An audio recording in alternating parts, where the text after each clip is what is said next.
Então hoje eu vou pedir a você que, quando se sentar aí, coloque o cinto. Porque hoje nós vamos ter fortes emoções.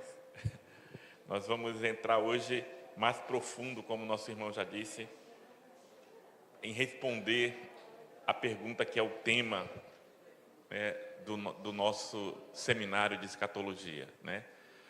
E como eu disse ontem, né, você que está participando desse seminário, eu tenho certeza que ao final desses dias, a sua visão de todos os acontecimentos que nós estamos vendo vai ser diferente, né? Vai ser a visão bíblica. Aí vai dar mais tranquilidade para você. Se alguém quiser aumentar o seu galardão e trouxer um pouquinho d'água para mim, eu agradeço. Queridos, vamos dar continuidade aqui. Aqui está a nossa agenda, né? Eu acredito que todos estiveram aqui ontem à noite. Ontem, como foi dito aqui, foi a abertura, né? Nós fizemos uma introdução do plano de Deus. Nós não entramos especificamente no tema ontem, porque eu quis deixar para entrar no tema hoje. Até mesmo porque nós vamos ter mais tempo. Então, eu acertei com o nosso irmão, nós vamos dar um intervalozinho em torno de 10h15, às 10 ou 10h30. E quando a gente voltar do intervalo, você vai ter a oportunidade de fazer suas perguntas aí. De preferência com relação ao que nós estamos vendo aqui. Mas se você tiver uma outra dúvida em relação à escatologia, que eu possa estar de alguma forma contribuindo, mas desde já eu já digo que eu não sei tudo, né? Eu tenho perguntas que eu quero fazer quando chegar lá no céu, porque tem perguntas, eu acho que só no céu que a gente vai ter a resposta. Então, queridos, hoje nós vamos ver aqui, hoje pela manhã, qual é a relação de Israel com a segunda vinda. E nessa resposta aqui, nós vamos estar entrando exatamente em responder por que o mundo odeia Israel. Às vezes, quando a gente fala esse tema, muita gente fica assim, não, pastor, não é todo mundo que odeia Israel. Não, não é todo mundo que odeia Israel, a gente sabe disso. Mas cada vez mais, o ódio aos judeus tem aumentado e vai aumentar. E durante a tribulação, você vai ter certeza que o mundo todo vai odiar Israel, com exceção daqueles, né, que não vão receber a marca da besta, né? Mas dos demais, né, que Apocalipse chama de habitantes da terra. Sempre quando você lê em Apocalipse essa expressão, habitantes da terra, e ela aparece 11 vezes, e ela vem de Isaías. Isaías é o primeiro a usar essa expressão. Está se referindo a pessoas ímpias, que a visão deles é terrena, é material. Eles não conseguem enxergar nada no mundo espiritual. Esses sim serão facilmente enganados pelo anticristo. E à tarde, queridos, nós vamos ver aqui o futuro de Israel. Eu disse a vocês ontem que Israel é a melhor forma de você mostrar que Deus existe para um ímpio, para um ateu. Porque tudo que aconteceu de Israel no passado, Deus disse antes. O que está acontecendo hoje, Deus já disse. E o que vai acontecer amanhã, Deus já falou. Então, se você me perguntar o que vai acontecer com Israel, eu sei tudo. Eu sei tudo não é porque eu sou sabido, não, porque a Bíblia já disse. E eu creio na palavra de Deus. E amanhã, queridos, na escola bíblica dominical, nós vamos falar sobre o arrebatamento da igreja. E eu vou dizer aqui amanhã quem vai ser arrebatado e quem não vai. Então venha.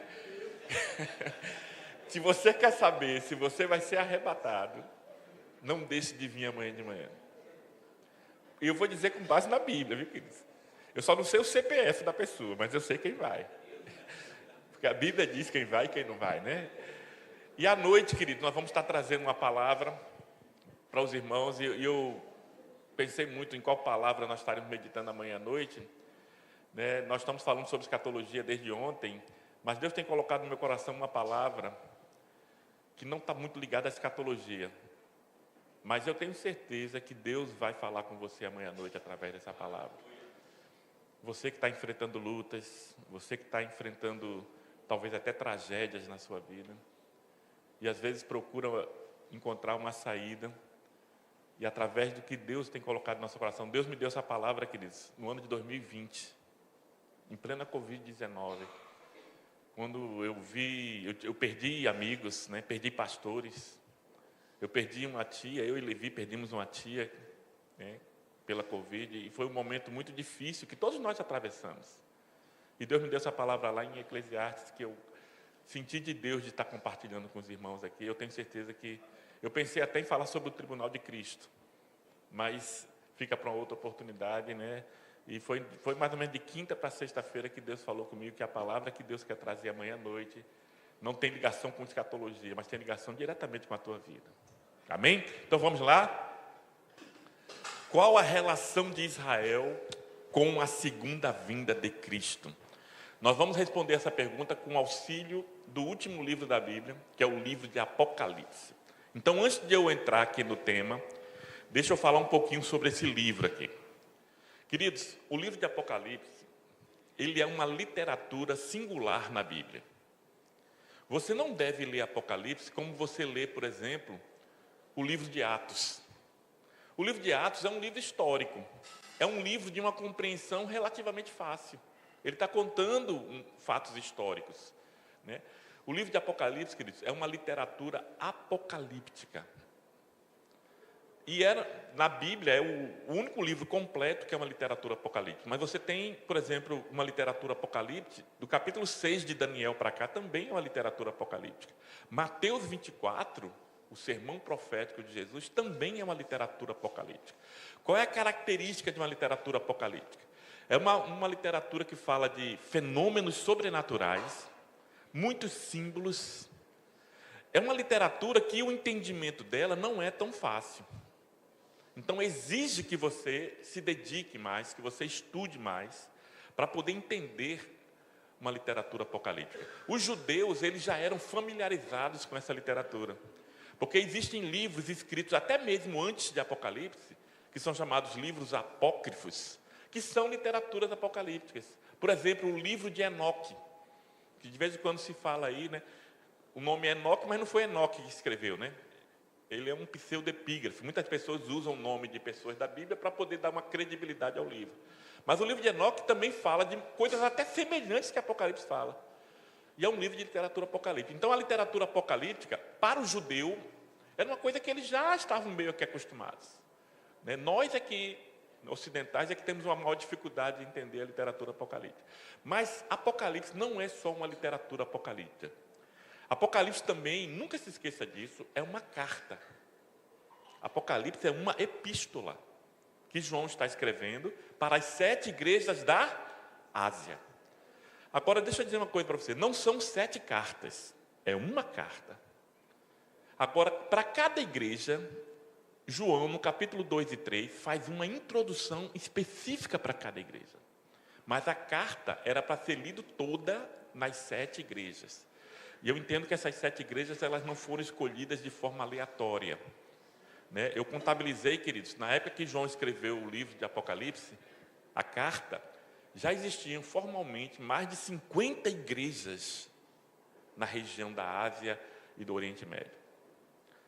Aí eu pergunto, se tinham tantas igrejas, por que João escolheu as 7? Éfeso, Esmirna, Pérgamo, Tiatira, Laodiceia, Filadélfia. Por quê? Porque Deus tinha um propósito com isso. Deus não faz nada de forma aleatória, né? Mas esse assunto das cartas da igreja é outro assunto. E, queridos, então o Apocalipse é uma literatura apocalíptica, e Apocalipse é uma carta. E Apocalipse também é um livro profético. Apocalipse 1:3 diz o quê? Bem-aventurado aquele que lê, que ouve, que guarda as palavras desta profecia. Então, Apocalipse é o livro mais profético da Bíblia. Mais de 90% do livro de Apocalipse é profecia. Amém? E nós vamos estar entendendo aqui um pouco como é que se dá a interpretação, o entendimento. Antes de eu falar sobre Apocalipse, eu gosto sempre de dar um entendimento. Sabe por quê? Porque é o livro mais controverso, né? Eu sei, tem pessoas que estão nos vendo agora no YouTube, que vão nos ver depois, estão nos vendo ao vivo. E essas pessoas, quando elas vão no YouTube e botam assim, Apocalipse, elas vão ver uma infinidade de pastores dando diversas interpretações diferentes. E isso confunde a gente, né? Confunde por quê? Porque você ouve um pastor que você gosta muito, aí ele fala uma coisa. Aí você vai ouvir outro pastor que você gosta muito, ele fala outra coisa totalmente diferente. Aí a gente pergunta assim, ó, né, por quê, né? E olha só aqui, ó, o livro do Apocalipse, ele encerra o plano de Deus na história.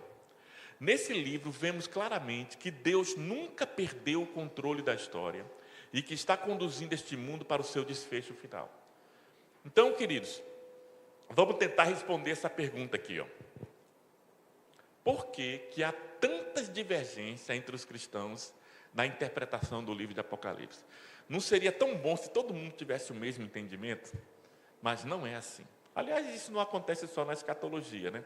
Você vai para a soteriologia, você vai ver também diversos entendimentos. Por quê, queridos? Isso não é uma coisa de agora, isso é uma coisa que vem desde o início da igreja. Por quê? Porque as pessoas elas têm visões diferentes. Na literatura apocalíptica, você encontra 4 visões distintas. E eu vou passar rapidamente aqui nessas 4 visões e vou mostrar a visão que eu abraço e por que eu abraço essa visão. Então vamos lá. 4 diferentes visões de textos apocalípticos. A primeira visão, queridos, é o historicismo.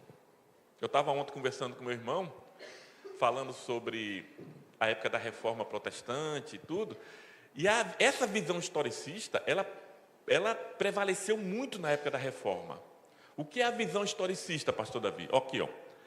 Crê que a maioria das profecias, incluindo tudo de Mateus 24 e Apocalipse, do capítulo 4 ao 19, está sendo cumprido na era entre a primeira e a segunda vinda de Cristo. E assim podemos apontar para alguns eventos contemporâneos como o cumprimento dessas profecias. Um historicista, ele lê o livro de Apocalipse assim, ó, ele começa a ler, aí ele diz assim, rapaz, isso aqui tem relação com a Revolução Francesa. Ele consegue interpretar através de uma interpretação alegórica. Então ele diz assim, isso aqui aconteceu. Aí ele olha, por exemplo, sobre o anticristo. Por exemplo, Lutero era historicista. Então, para Lutero, o anticristo era o Papa. Mas não era um Papa, era o Papa da sua época.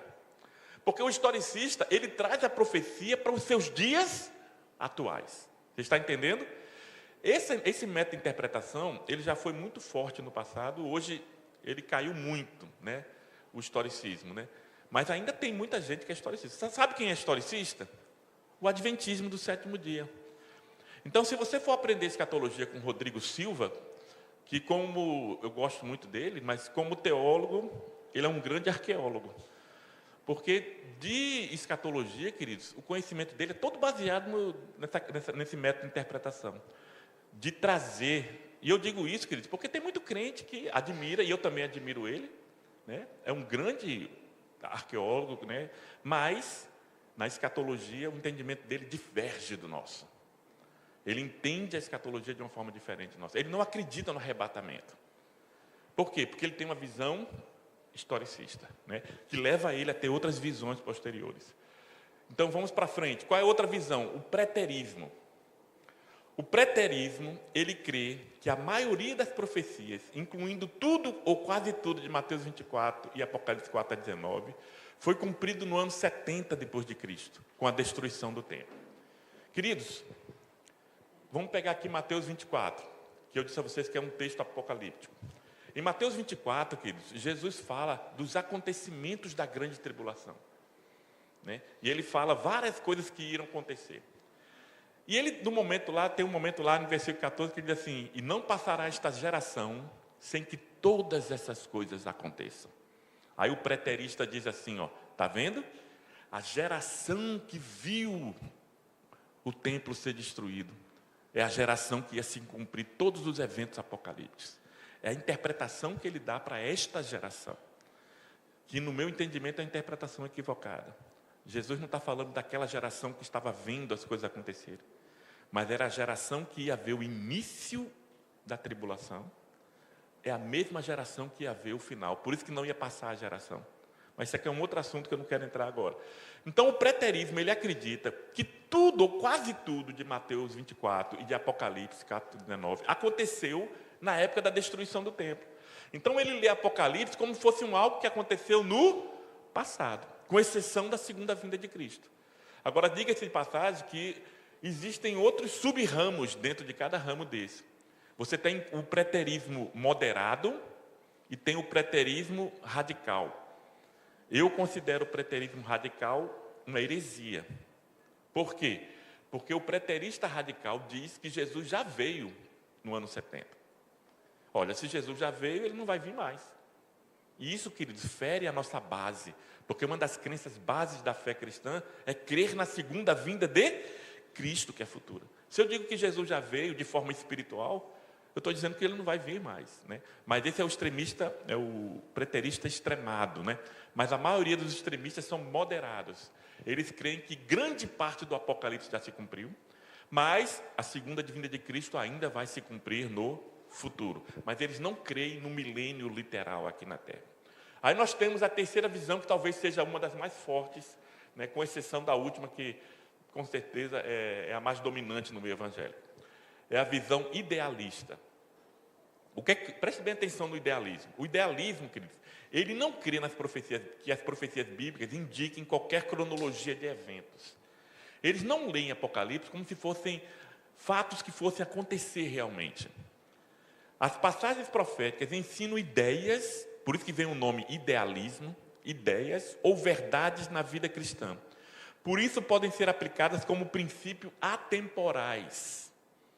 O que é que o idealista entende? Ele entende que Apocalipse, queridos, é um livro que mostra a batalha de Deus contra Satanás. E que no final do livro você vai ver a vitória de Deus contra Satanás. Mas não necessariamente o que está escrito aqui vai acontecer como está escrito aqui. Eu vou dar um exemplo aqui, talvez algumas pessoas não gostem, mas é o exemplo que eu acho mais fácil de entender. Quem tem filho pequeno aqui, conta aquelas fábulas de Esopo, sabe? Aquelas fábulas que você conta para o seu filho na hora de dormir. Aí tem várias fábulas, não tem? Por exemplo, tem uma que é a tartaruga e o coelho. Né? O que é que diz essa fábula? Você conta para o seu filho que a tartaruga apostou uma corrida com o coelho e no meio da corrida a tartaruga foi caminhando sempre devagar e o coelho vai parando, né? Porque ele é muito mais rápido. Aí no final, quem ganhou a corrida? Tartaruga. Aí eu pergunto a você, isso aconteceu ou vai acontecer? Não, o que você está querendo tirar para o seu filho é a moral da história. E a moral da história que você quer contar para o seu filho é que seu filho nunca deve desistir. Deve persistir sempre, continuar sempre. Então é assim que eles interpretam o Apocalipse. É mais ou menos nesse aspecto. Os eventos não vão acontecer como estão escritos aqui. Mas o que a história do Apocalipse quer contar é que no final Deus vai vencer. Essa é a visão idealista. Ele é predominante muito entre os amilenistas, né, que interpretam. Para você ter uma visão idealista, você tem que interpretar o Apocalipse de forma espiritual. Você não pode interpretar o Apocalipse de forma literal, né? E essa última aqui é o futurismo. E eu me sinto à vontade aqui de estar na Igreja do Nazareno. Por quê? Porque a Igreja do Nazareno abraça essa visão aqui, assim como eu abraço essa visão. O que é que o futurismo crê? Crê que a maioria das profecias, incluindo todas de Mateus 24 e Apocalipse 4:19, serão cumpridas no futuro. Nesse estudo, seguiremos a visão do futurismo. Então, tudo que nós vamos falar aqui, queridos, está dentro da visão futurista. Por isso que se você for procurar outro pastor que tem uma visão de uma dessas três aqui, ele vai ensinar diferente do que está sendo ensinado aqui. Porque a visão dele é diferente. Amém? Todos entenderam? Eu coloco esse gráficozinho aqui, porque esse gráfico, ele vai ajudar você a entender. Aqui está, né, a morte de Cristo. Aí aqui nós temos a destruição do templo no ano 70. Onde você está vendo o azul é cumprimento de profecia de Apocalipse. Então o historicista, ele coloca todas as profecias se cumprindo entre a primeira e a segunda vinda de Cristo. E daí ele coloca tudo, queridos. Agora, claro, com uma interpretação alegórica, nunca com a interpretação literal. Então, o historicismo ele entende assim. Aí vamos lá, olha só o preterismo. Onde você está vendo branco é que não tem cumprimento de profecia literal. Então, o preterismo entende que Mateus 24 e Apocalipse 4:19 se cumpriu até o ano 70. Hoje não está cumprindo nada. Aí o Armagedon vai acontecer e nós temos uma eternidade sem reino para o pretérito. Ou seja, não tem um reino físico. O reino é espiritual. Aí vamos agora, queridos, para o idealista. Enquanto que o historicista é tudo azul, o idealista é tudo branco. Por quê? Porque o idealista ele não acredita no cumprimento literal das profecias. Ele entende que, como eu disse a vocês, o Apocalipse conta uma ideia da batalha, né, entre Deus e Satanás, né, que é representado pelo dragão, que nós vamos ver daqui a pouco. Né, e no final da batalha, mostra-se a vitória de Deus sobre Satanás. Essa é a ideia que se tem do Apocalipse. E aqui está a nossa visão, o futurismo. Está vendo aqui que hoje não está se cumprindo nada do Apocalipse, na visão futura? A partir do arrebatamento da igreja, por isso que nós cremos que o primeiro evento escatológico para o mundo é o arrebatamento da igreja, que pode acontecer a qualquer momento. Então, depois do arrebatamento da igreja, é que vai começar a se cumprir as profecias do Apocalipse. Essa é a visão, por isso que é chamado de futurismo, porque as profecias estão no futuro, ainda vão acontecer no futuro. Todo mundo entendeu isso aqui, queridos? É importante você entender, para você entender os métodos de interpretação diferentes do livro. Queridos, dentro da visão futurista agora, eu vou colocar aqui como nós enxergamos os acontecimentos futuros. Né? Como vai acontecer dentro do plano eterno de Deus. Né? E eu vou começar lá, né? Aqui tem uma linha do tempo, e eu vou começar lá na morte de Jesus na cruz. Logo depois da morte de Jesus, o que é que acontece? O que é que essa pombinha representa? O Espírito Santo. Então, queridos, o Espírito Santo, nós cremos que marca o início da era da igreja. Atos capítulo 2. Lá em Mateus 16, Jesus diz assim: eu edificarei a minha igreja. Então a igreja não existia antes. Eu não consigo entender como é que alguém consegue olhar para Israel e ver a igreja. Se Jesus lá em Mateus 16 diz assim: eu edificarei, a igreja não existe. Mas tem gente que diz que a igreja começou lá no Antigo Testamento. Israel era a igreja. Ora, Israel é Israel. Ontem, é hoje e será amanhã também.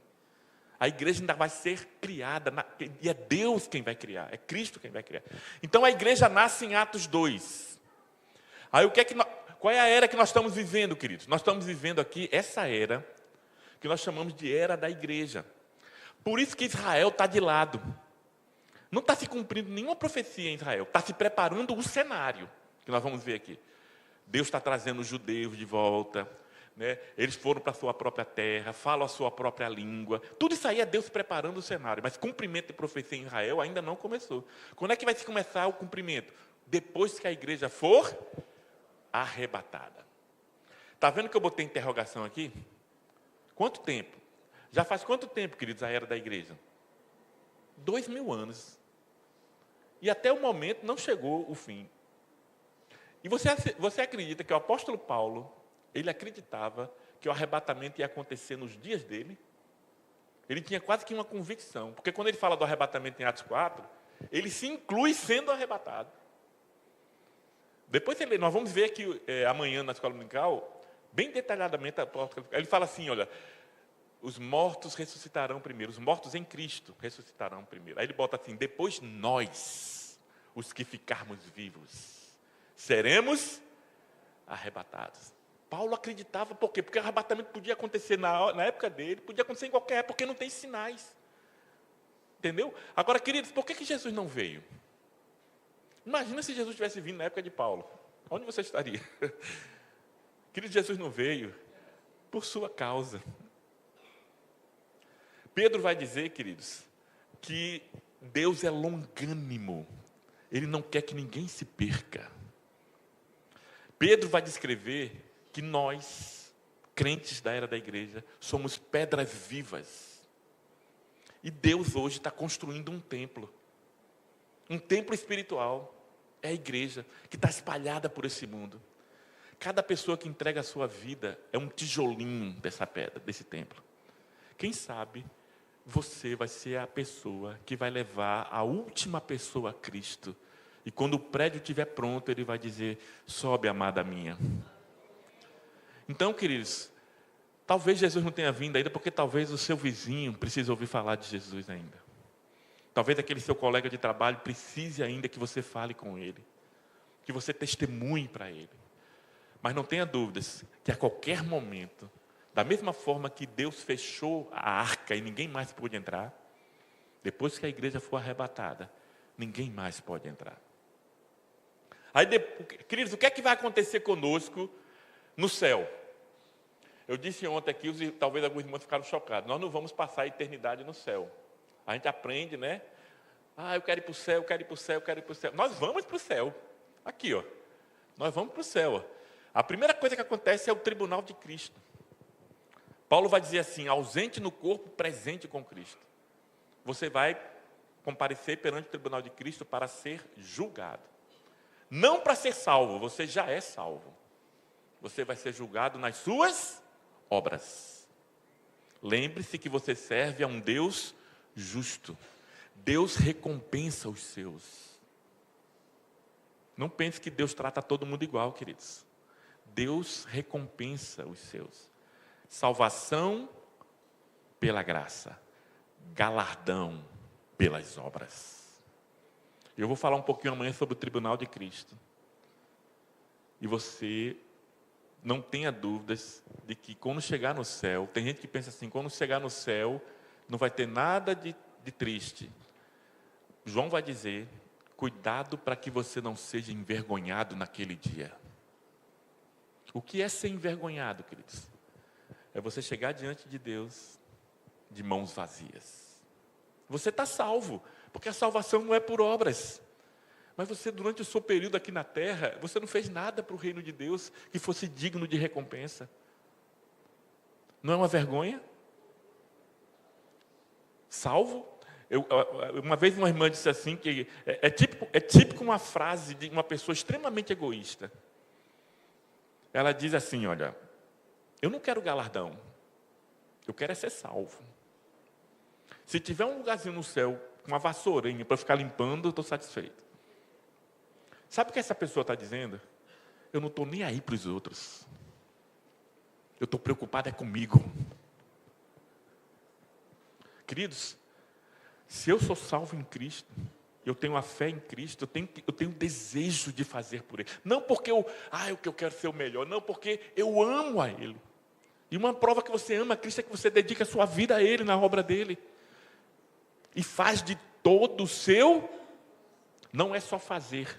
Eu costumo dizer, você não tem que fazer a coisa certa, você tem que fazer a coisa certa da forma certa. Se você trabalha na obra para aparecer, para divulgar em rede social, para todo mundo ver o que você faz, o galardão que você vai receber, sabe qual é? É um tapinha nas costas, e as pessoas vão dizer, rapaz, você é bom. Pronto, esse é o seu galardão. Lá no céu não tem nada, porque você fez para a sua glória. Agora, quando você faz a obra de Deus, e não está nem preocupado se alguém está vendo, você faz por Ele. A Bíblia diz que Deus em oculto, em secreto, te recompensará publicamente. Aquilo que você faz em segredo, Deus vai te recompensar publicamente. Por isso que eu digo que o tribunal de Cristo talvez seja um dos momentos de maior surpresa no meio cristão evangélico. Porque talvez pessoas que você acha que têm um grande galardão, que estão na mídia, quando chegar naquele dia, talvez não recebam nada ou quase nada.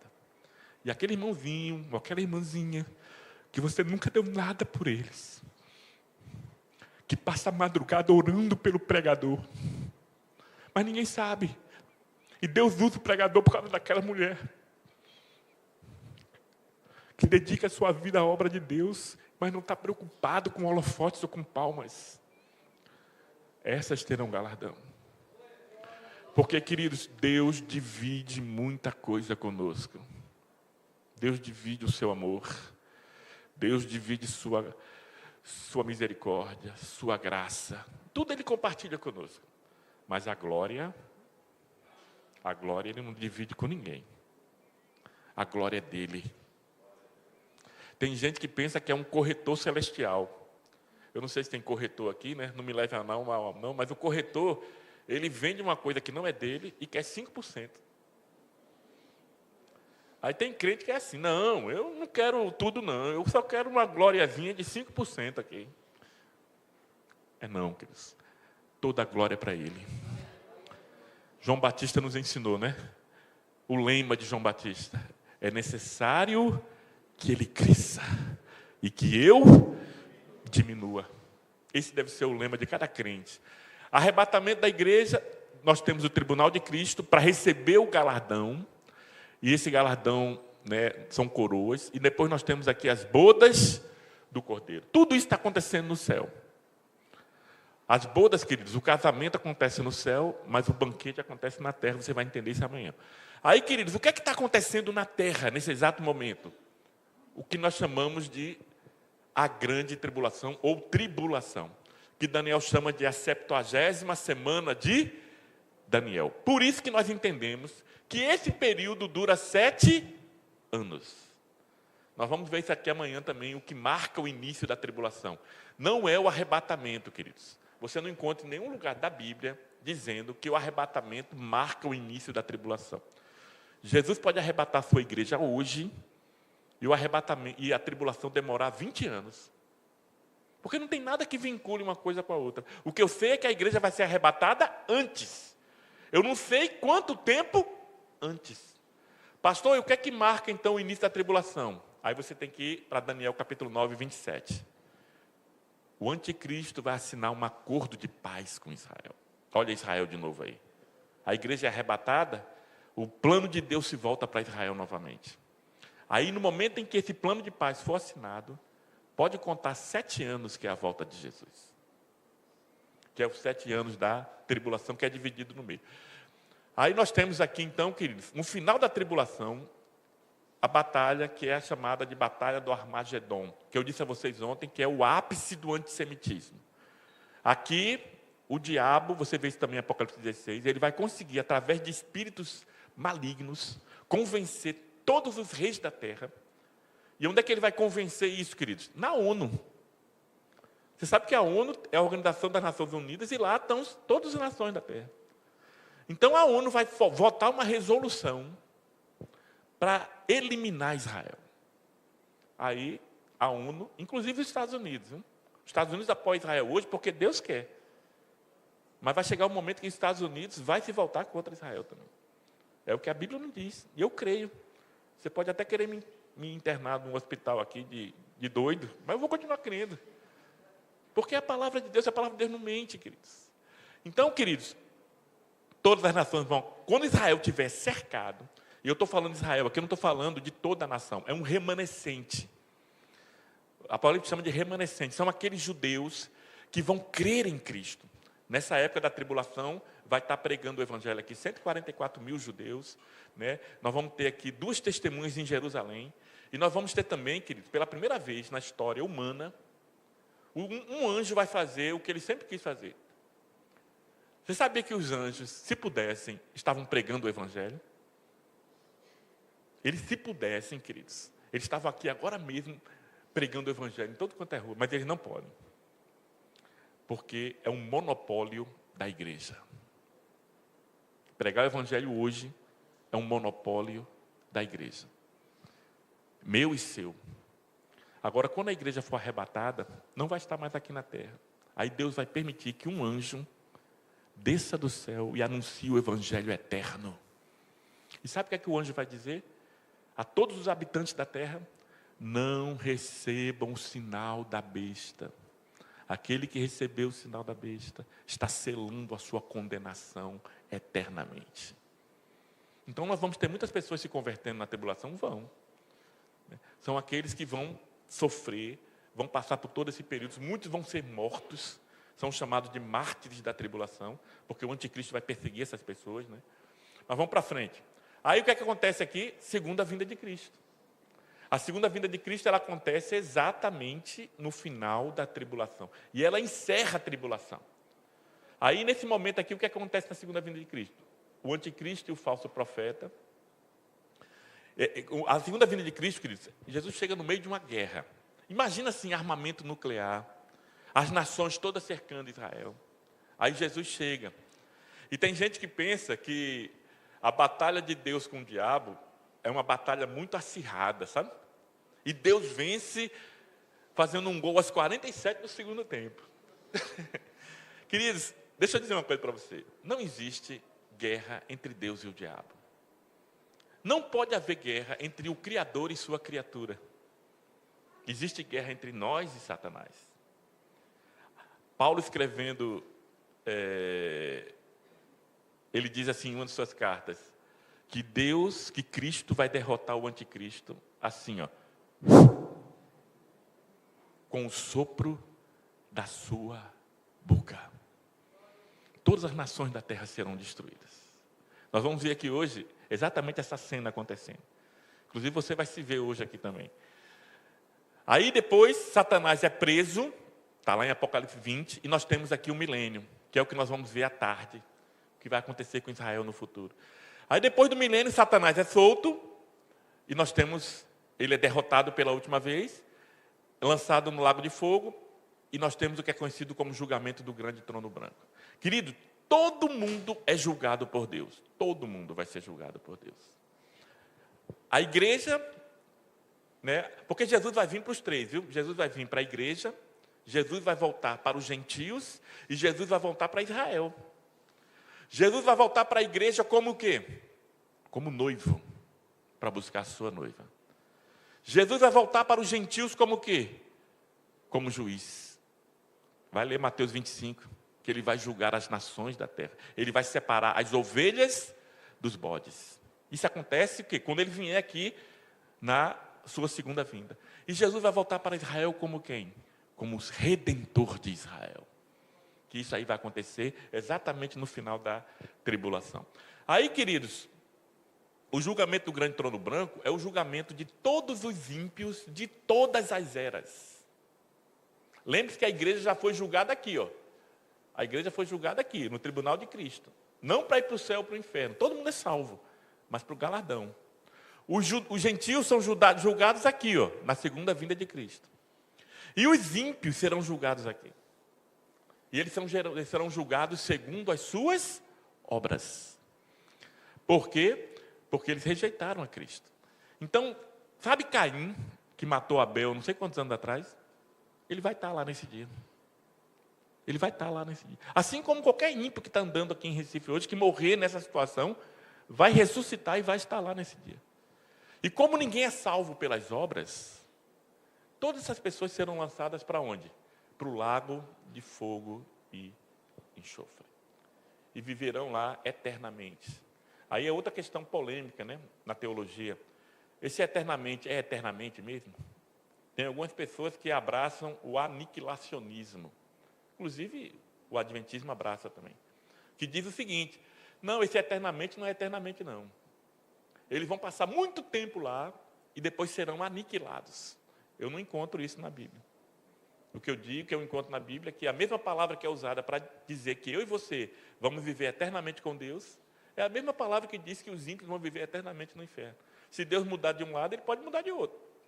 E como Deus não muda, para mim o eternamente é eternamente. E depois, queridos, nós temos o quê? O estado eterno. Aqui está a eternidade.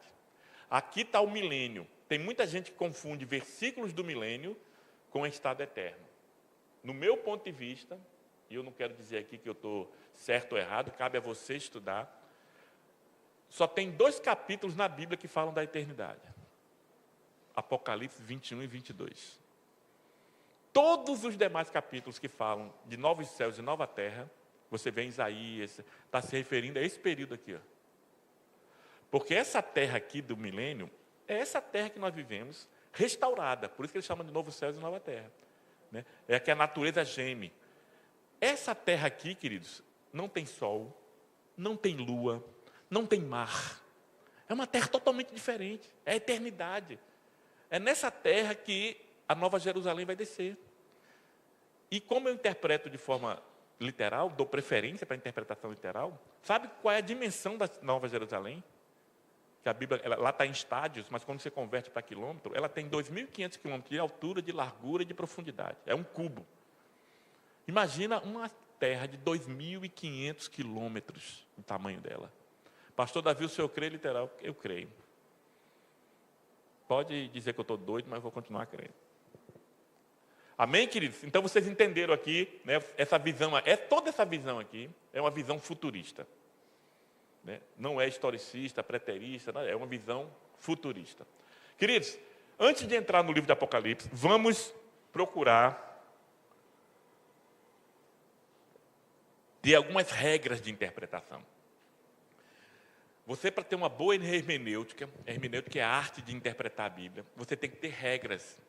Você não pode interpretar a seu bel prazer. A Bíblia não é um livro que você lê de toda forma. E você tem que ser fiel às suas regras. Então, queridos, uma regra básica, que se você usar essa regra, você já resolveu mais de 90% dos textos proféticos. Se você aplicar essa regra aqui. E é a regra do meu xará, David Cooper. Essa regra é básica. O que é que ela diz? Quando o significado simples das Escrituras faz sentido, não procure nenhuma outra interpretação. Tome cada palavra de acordo com seu significado primário, comum, geral e literal.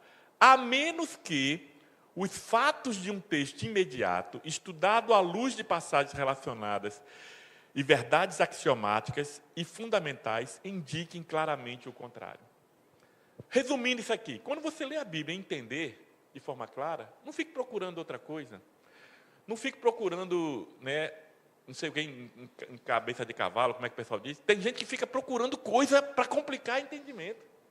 Quando você lê, e uma interpretação literal, queridos, quando você dá para uma criança de 10 anos ler, ele entende, e você dá para um adulto de 50 anos ler, ele entende da mesma forma. Porque a interpretação está clara. Aí eu vou dar um exemplo aqui que você vai entender. O livro do Apocalipse, queridos, ele relata 4 vezes que o sol vai escurecer durante a tribulação. Aí, o que é que eu entendo disso?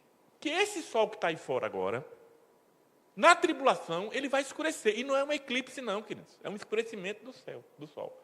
Aí tem gente que lê essas passagens e diz, não, isso não pode acontecer. Esse sol aí, não é o sol mesmo, não. Esse sol é um rei. Está vendo aí, ó? Que vai adoecer. Está vendo? Olha só a interpretação, como mudou completamente. Por quê? Porque a pessoa não aplicou essa regra. Ela foi tentar inventar uma outra coisa, porque ela não acha que o sol vai escurecer. Né?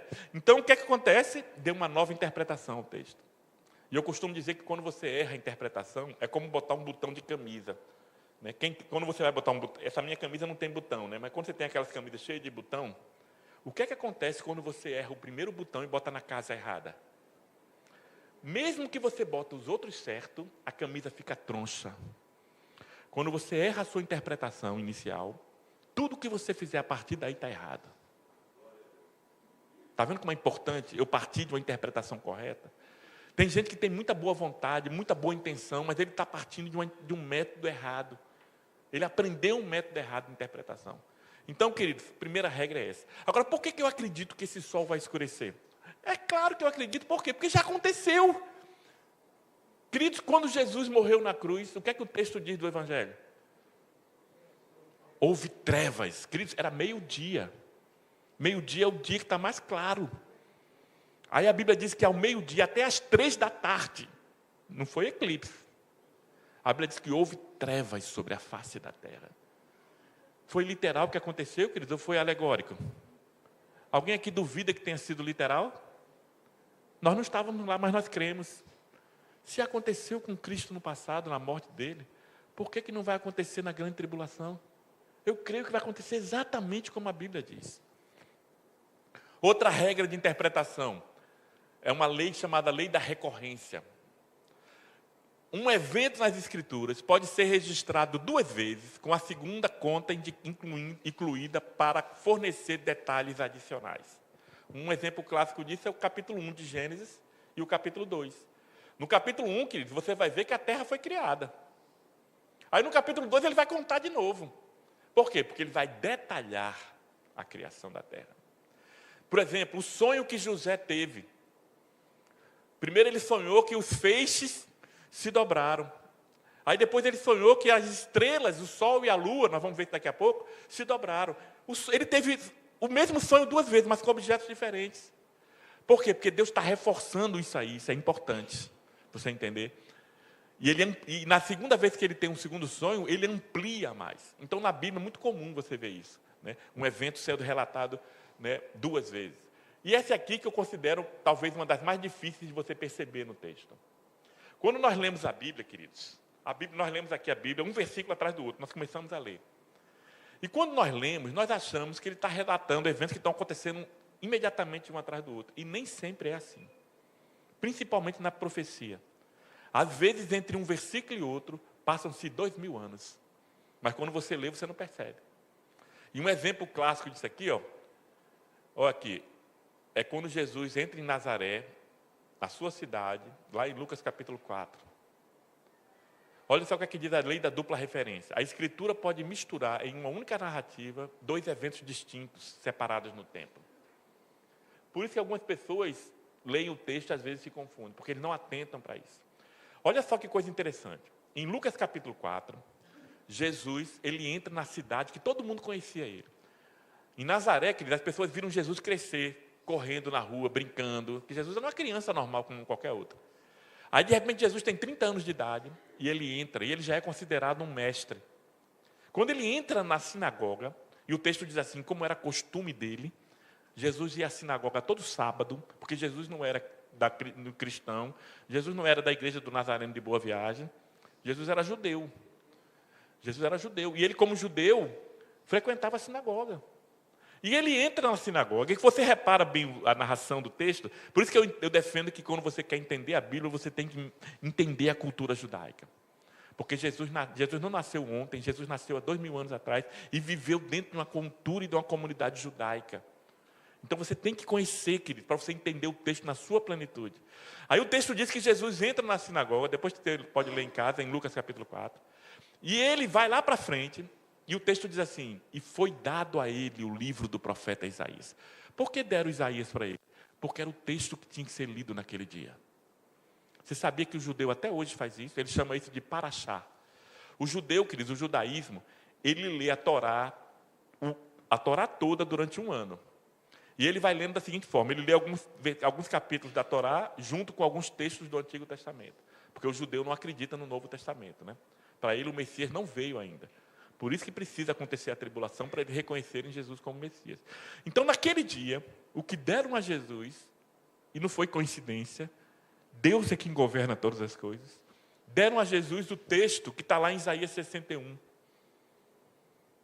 Era o texto que todo judeu tinha que ler, em qualquer sinagoga era aquele texto. Aí Jesus pega o texto e começa a ler. Porque o Espírito do Senhor está sobre mim, que enviou-me a pregar o Evangelho aos cativos. E ele começa a ler o texto. E trazer liberdade aos cativos. Aí quando ele termina de ler, ele não terminou, ele parou de ler. Quando ele para de ler, na metade, o texto diz assim, e os olhos de todos estavam fitos nele. Porque ele não era para ter parado.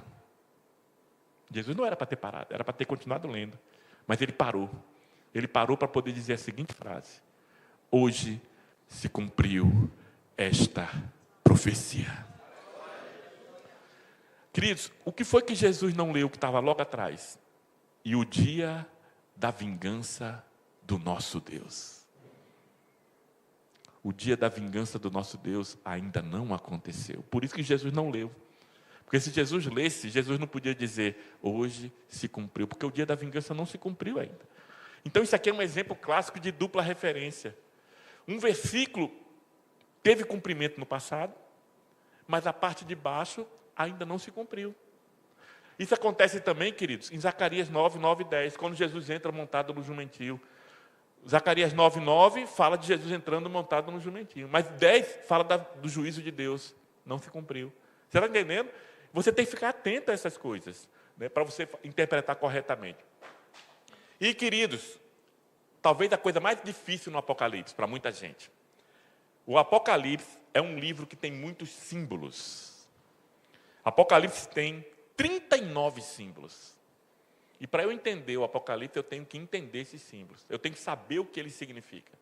Porque se eu não entender, eu vou errar. Eu vou estar com a minha teologia, meu entendimento escatológico equivocado. Por quê? Porque eu interpretei um símbolo errado.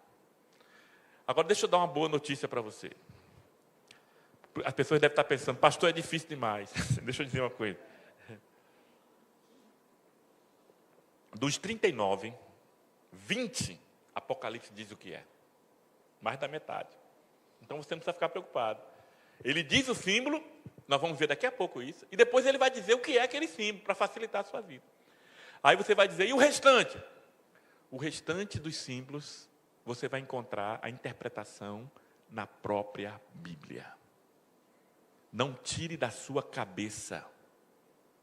Se você não entender um texto ou um símbolo, deixe aquele texto em aberto. Porque no dia que você preencher esse texto com uma coisa que você acha que entendeu e não entendeu. Então, você fala, eu não sei o que é isso aqui. Então, deixa lá. Você não sabe porque a revelação não chegou para você ainda. Agora, queridos, quando você tem um entendimento amplo da Bíblia, por isso que eu digo, para você entender Apocalipse de forma plena, você tem que conhecer os demais livros da Bíblia. Principalmente os livros proféticos, o livro de Gênesis, o livro de Êxodo. Tem muita ligação com Apocalipse. E o símbolo, a interpretação do símbolo, que está lá no último livro da Bíblia, você vai encontrar, às vezes, no primeiro ou no segundo livro da Bíblia. Porque é um livro que esses livros foram escritos pelo mesmo autor. Ele é que dá a interpretação. Né? Então, queridos, olha só. A Bíblia normalmente interpreta a linguagem simbólica dentro do seu próprio texto. No seu contexto, ou então conta com uma passagem da própria Escritura para fornecer a interpretação. Não devemos tentar adivinhar o significado do símbolo. Se a Bíblia não disser o significado do símbolo, deixe lá em branco. Não tente preencher lacunas, que você vai certamente errar. Né? E outra coisa, qual é o problema quando você preenche lacunas? É que você diz assim, isso aí eu já sei o que é. Quando na realidade você não sabe. Você acha que é. Né? E, queridos, toda a revelação de Deus para o homem está aqui, viu? Toda ela está aqui.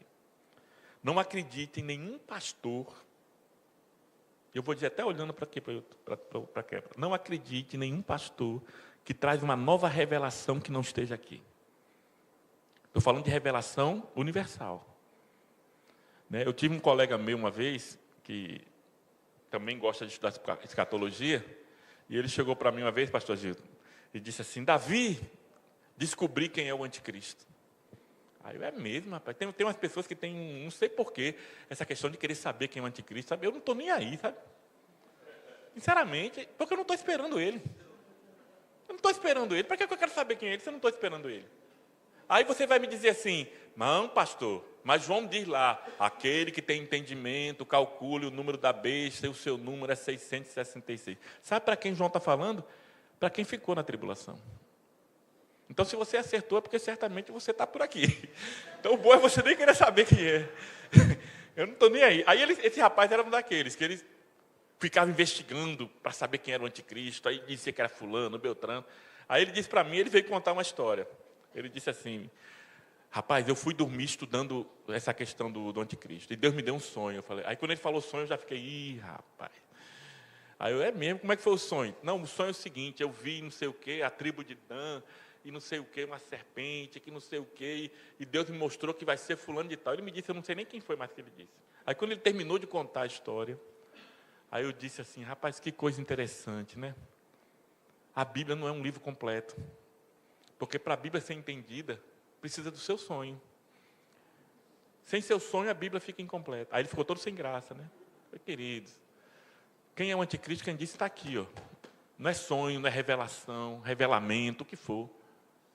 Não acredite em nada que venha acrescentar uma vírgula ao que está aqui. Rejeite, pode ser dito por quem quiser. O apóstolo Paulo disse isso lá em Gálatas. Se alguém descer do céu, até mesmo um anjo, e trouxer um evangelho diferente desse, seja anátema. Toda a revelação de Deus está aqui para nós. Como sempre, claro, nós devemos depender do Espírito Santo para revelar a verdade. Não devemos preencher lacunas. Agora, queridos, uma coisa muito importante. Nós vamos já dar uma paradinha aqui, para ter um intervalozinho para um café, e depois voltamos, né? Regras de interpretação, eu vou falar agora, queridos, rapidamente, sobre coisas muito importantes para você entender. Quando você estiver diante de um texto profético, você tem que entender quem é o destinatário da profecia. É muito importante. Porque se eu errar isso aqui, por exemplo, Deus está falando para Israel. Aí eu digo, não, Deus está falando para a igreja. Pronto. É o botão da camisa no lugar errado. Já errou. Né? Deixa eu dizer uma coisa aqui que tem muito a ver com isso aqui, que vai chocar muita gente agora. Meu objetivo é chocar você para que você vá para a Bíblia discutir e procurar saber se é verdade. Mateus 24, que é um texto apocalíptico, não é em nenhum momento para a igreja. Não é. Jesus está falando para Israel. E eu vou dizer por quê. Lá ele diz assim, olha, ore para que a vossa fuga não aconteça no sábado. Queridos, o que é que tem a ver para a gente o sábado?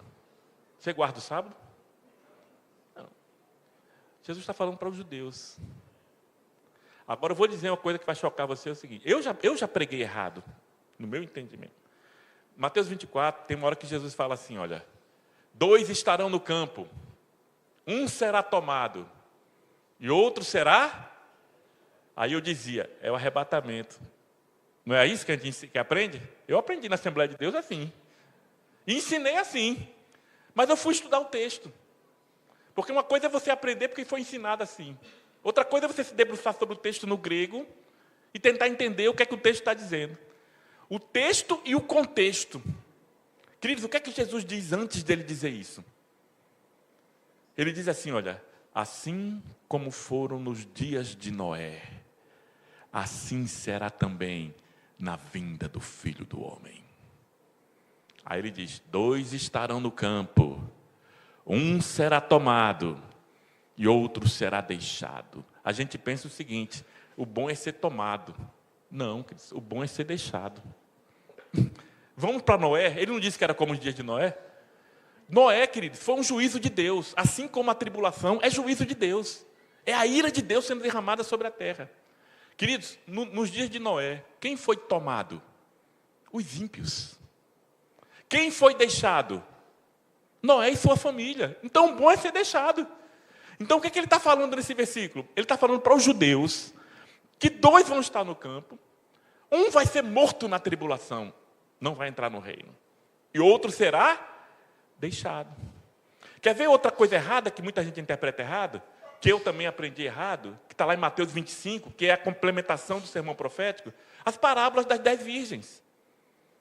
As 10 virgens não são a igreja, queridos. Você repara que na parábola das 10 virgens não aparece a noiva em nenhum momento. Só aparece o noivo. E aparece o noivo e 10 virgens. Eu pergunto a você, Deus tem 10 noivas? Deus é poligâmico? Ele vai casar com 10 mulheres? Essas virgens não são a noiva. São as convidadas do banquete. São as pessoas que vão participar do banquete quando Jesus voltar. E 5 são prudentes e 5 são loucas. Então, essas 5 que são prudentes, elas vão entrar no banquete. Vão entrar no milênio, que é o reino de Deus. As outras 5 não entrarão no milênio. É isso que o texto está dizendo. Mas isso aí é um outro assunto, né? Só sobre o sermão profético de Jesus, exige um tempo talvez maior do que esse para a gente estar estudando aí, porque é o texto mais amplo e mais completo em relação aos sinais do tempo, né? Sermão profético. Então, queridos, quando você estiver diante de um texto, você tem que identificar, esse texto é para Israel, esse texto é para os gentios ou esse texto é para a igreja? Quer ver um texto para a igreja que você deve ler com todo cuidado, porque é o sermão que Jesus fala mais claramente para a igreja, é o último sermão de Jesus. Qual foi o último sermão de Jesus? É o discurso do cenáculo. Ele começa em João capítulo 13, 14, 15, 16 e termina com a oração sacerdotal em 17. No discurso do cenáculo, Jesus fala coisas que não estão escritas em nenhum outro lugar da Bíblia. É a primeira vez que se fala em arrebatamento, é Jesus que fala. Ele fala coisas impressionantes ali no sermão do cenáculo. Então, o último sermão é para a igreja. O penúltimo sermão é para Israel. Qual é o penúltimo sermão? Mateus 24. Mateus 24, Jesus fala numa terça-feira. O discurso do cenáculo, ele fala numa quinta-feira à noite. Na sexta, ele morre. Menos de 24 horas depois do discurso do cenáculo, Jesus está pendurado na cruz. E ele deixa para falar no último momento coisas importantíssimas para nós. Ele fala da descida do Espírito Santo. Ele diz assim, eu não vou deixar vocês órfãos, mandarei o Consolador para estar com vocês. E ele vos fará lembrar de todas as coisas. Né? Então é um discurso maravilhoso. Aí outra coisa, literal ou simbólica. Eu tenho que aprender a interpretar de forma literal ou simbólica. O que é que eu disse na primeira regra? Dê preferência para a interpretação literal. Você só não vai interpretar literalmente quando o texto indicar que não é literal. Nós vamos ver daqui a pouco, depois do intervalo, né, Apocalipse 12. Ele começa assim, João diz assim: e vi um grande sinal no céu, um grande dragão vermelho, com 7 cabeças e 10 chifres. Queridos, isso é literal? Você vai andar aqui nas ruas de Recife e vai encontrar um dragão com 7 cabeças? Claro que não, queridos. E o texto indica, ele diz assim: vi um grande sinal. Então ele está dizendo, isso aqui é um símbolo.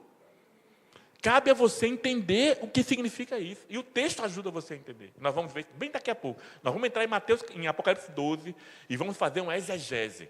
Nós aqui juntos, todos nós vamos fazer. Versículo a versículo quase.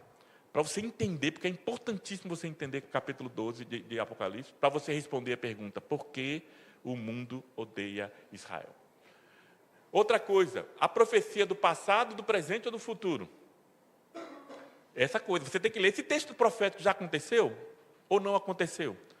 Por exemplo, nós citamos aqui Zacarias, né, o versículo 9, que diz o quê? Jesus entrando em Jerusalém montado no jumentinho. É uma profecia, já foi cumprida.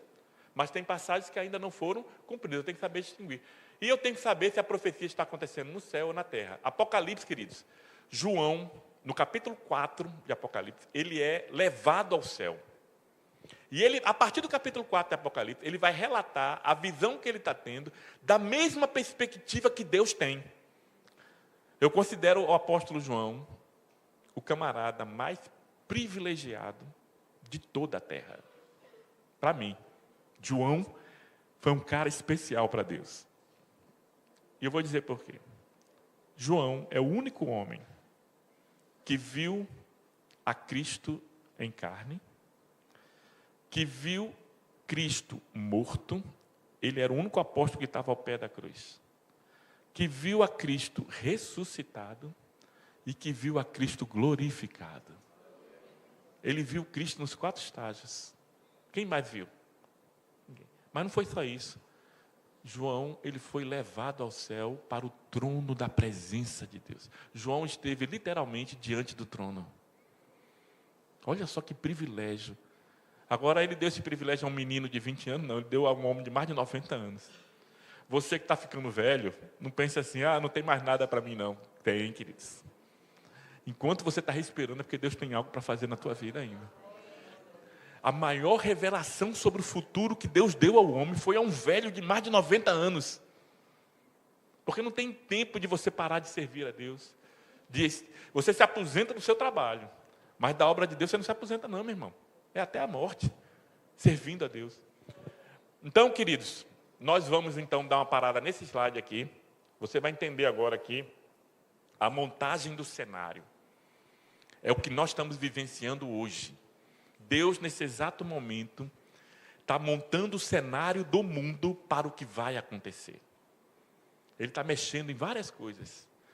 Aí, quando a gente fala assim que Deus está mexendo, as pessoas pensam assim: Deus está mexendo para melhorar. Não, Deus está mexendo para piorar. Porque o mundo vai ficar igual ao mundo da grande tribulação. É um mundo totalmente contrário a Deus. E é o que nós estamos vendo hoje, queridos. Eu gostaria muito de chegar aqui para vocês e dizer assim, como eu já vi uns crentes triunfalistas, né? O Brasil é do Senhor Jesus. Não é, queridos. Vai ser. Vai ser do Senhor Jesus, mas não é. Recife é do Senhor Jesus. Não é. A Bíblia diz que o mundo jaz no maligno. Então o mundo está caminhando cada vez mais de mal a pior. Agora cabe a mim e a você continuar cumprindo a missão que Deus nos deu. Anunciando o Evangelho de Cristo onde nós estivermos. Mas esse mundo vai ser transformado pela volta de Cristo. Aí sim. E esse cenário está sendo preparado hoje. O mundo está passando por transformações que você nunca imaginou. Às vezes nós ficamos, queridos, como... Sabe aquele sapo que é colocado numa panela de água quente? Só que a panela está fria e o fogo vai esquentando e ele vai se acostumando. Daqui a pouco ele está morto, cozinhado. Por quê? Porque ele se acostumou com a água. Não se acostume com esse mundo. Paulo vai dizer, Romanos 12:2, não vos conformeis com este mundo. Não ache natural as coisas que acontecem. Nós não podemos ter um olhar, queridos, de andar na rua aí e ver uma pessoa embriagada, um pai de família, caído na sarjeta, e eu passar por ele e dizer, isso é normal. Não é normal. Sabe o que é isso? Sabe quem está caído na calçada? A obra-prima de Deus. Onde é que fica o lixão de Recife? Qual é o bairro que fica? Qual? Muribeca. Vamos supor que você foi lá no Muribeca, no lixão, procurar alguma coisa. Aí você vai lá e acha, sabe o que lá? O quadro original de Mona Lisa. Olha só o que eu achei aqui no lixão. A obra-prima de Leonardo da Vinci. É possível? A obra-prima de Leonardo da Vinci está no Museu de Louvre, em Paris. Você tem que pagar caro só para ver ela. Mas a obra-prima de Deus está lá. Se você for lá no Muribeca, a obra-prima de Deus está lá. Procurando lixo para comer. E você vê isso e você diz, isso é normal. Não pode ser normal, queridos. Não pode ser normal. Eu tenho que sentir uma indignação por isso. Tem algo de errado. Esse mundo tem que ser transformado. E ele vai ser transformado pela presença de Deus quando ele voltar. Amém? Então, que Deus nos abençoe. Nós vivemos uma inversão de valores tão grande que eu fiquei impressionado nesses dias com essa tragédia no Rio Grande do Sul, com um cavalo que ficou em cima do telhado.